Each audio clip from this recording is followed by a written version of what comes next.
Hai Toppers, kembali lagi di channel kita ya.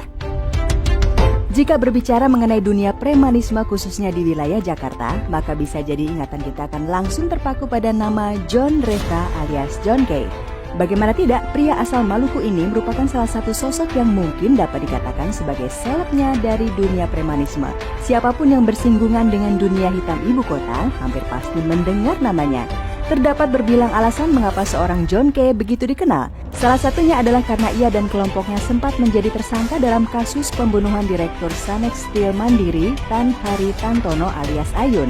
Tak hanya itu, bersama kelompoknya juga, John Kay memiliki bisnis jasa pengamanan yang merambah wilayah ibu kota dari Priok hingga Tanah Abang. Lebih jauh tentang sosok John Kay, berikut kami telah merangkum 6 fakta mengenai John Kay yang mungkin belum kamu ketahui.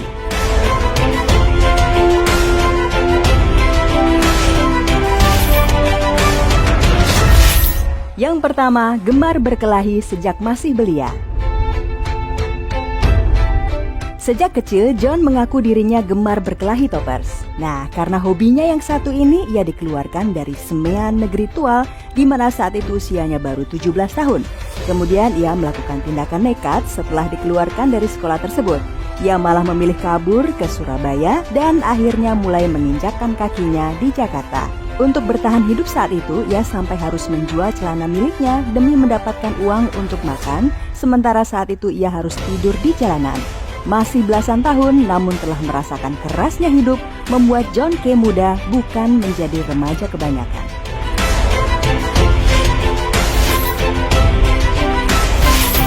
Yang kedua, merantau ke Jakarta pada tahun 1990. Pertama kali John Kay menginjakan kaki di Jakarta pada tahun 1990 Toppers.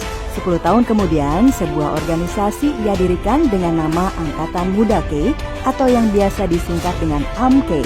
Organisasi ini didirikan pasca terjadinya kerusuhan di Tual, Pulau Kay pada tahun 2000 yang lalu. Dari organisasi itulah sebuah kerajaan bisnis dibangun oleh pria satu ini. Ia mulai merintis karirnya sebagai penagih hutang, tapi bukan sembarang penagih hutang Toppers. Ia dikenal memiliki banyak pendukung. Jaringannya juga sangat luas, bahkan mencapai tokoh, pejabat, dan bos-bos besar dunia malam. Jelas, bisnisnya ini bukan bisnis yang main-main ya Toppers. Kelompok John Kay dan karirnya sebagai penagih hutang makin bersinar ketika Basri Sangaji tewas. Lalu, siapa sebenarnya Basri Sangaji? Dia ini merupakan tokoh pemuda asal Maluku Utara yang juga memiliki bisnis sebagai penagih hutang Toppers. Dalam bisnis dunia hitam tersebut, memang sudah disinyalir bahwa sebelumnya kelompok Basri Sangaji dan John Kay kerap bertikai terkait perebutan pengaruh di ibu kota.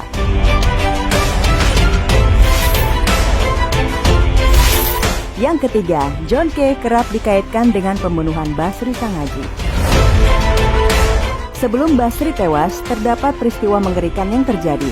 Pada suatu ketika, saat kelompok Basri Sangaji sedang bertugas sebagai petugas keamanan pada lokasi diskotek Stadium Jakarta Barat, terjadi sebuah bentrokan hebat yang melibatkan kelompok John Kay dan Basri Sangaji. Akibat konflik tersebut, 2 anak buah Basri Sangaji tewas dan terdapat belasan orang lain yang terluka. Kejadian tersebut kemudian dibawa ke meja hijau dan disidangkan di Pengadilan Negeri Jakarta Barat. Proses persidangan sayangnya tidak berjalan mulus Toppers. Seseorang tengah meregang nyawa dalam bentrokan yang terjadi selama persidangan berlangsung. Waterus Revra Kay alias Semi Kay yang tak lain adalah kakak dari John Kay tewas dalam bentrokan tersebut.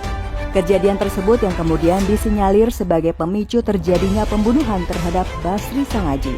Namun dalam sebuah wawancara, John Kay mengungkapkan bahwa pelaku pembunuhan Basri bukan dirinya, melainkan anggota Angkatan Muda Kay.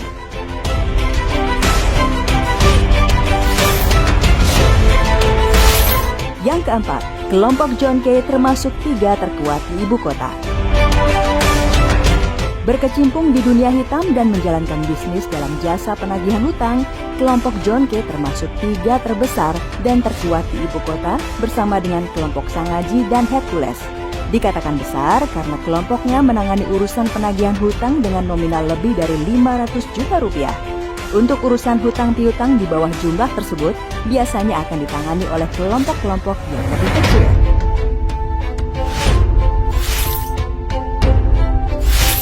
Yang kelima, ditangkap polisi karena dugaan pembunuhan terhadap Tan Haritantono.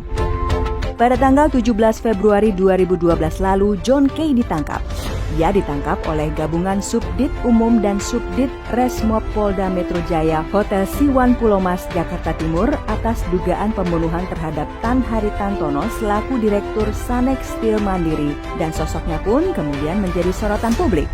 John Kay memang kerap terlibat dalam berbagai kasus kriminalitas toppers. Dirinya pernah divonis bersalah dalam kasus penganiayaan terhadap dua warga Tual, yaitu Charles Refra dan Remy Refra. Penganiayaan tersebut membuat dua korban John Kay kehilangan beberapa jarinya toppers. Tak hanya itu saja, pada bulan September 2010 terjadi bentrokan berdarah di Jalan Ampera, tepatnya di depan Gedung Pengadilan Negeri Jakarta Selatan.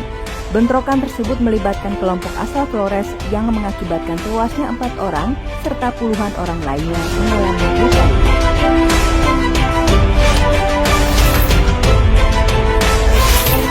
Yang keenam, kematian sang adik membuat John Kay terpukul. Bisa jadi sudah menjadi resiko ya dalam bisnis yang berurusan dengan dunia hitam, keselamatan dan nyawa keluarga kerap dipertaruhkan. Tanggal 13 Mei 2013 lalu menjadi hari yang tak terlupakan serta paling pahit dalam kehidupan seorang John Kay. Pada hari tersebut, sang adik yang berprofesi sebagai pengacara bernama Tito Refrai Kay tewas ditembak. Pelaku penembakan tersebut masih misterius toppers, belum terungkap siapa sebenarnya dalang dalam pembunuhan tersebut. Kejadian nahas itu pun membuat John Kay sangat terpukul.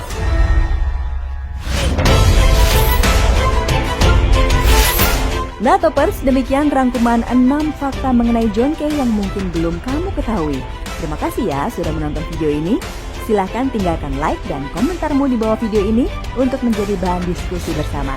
Dan jangan lupa ya untuk menekan tombol subscribe dan aktifkan lonceng notifikasinya agar kamu selalu mendapat informasi terkait update video terbaru dari kami.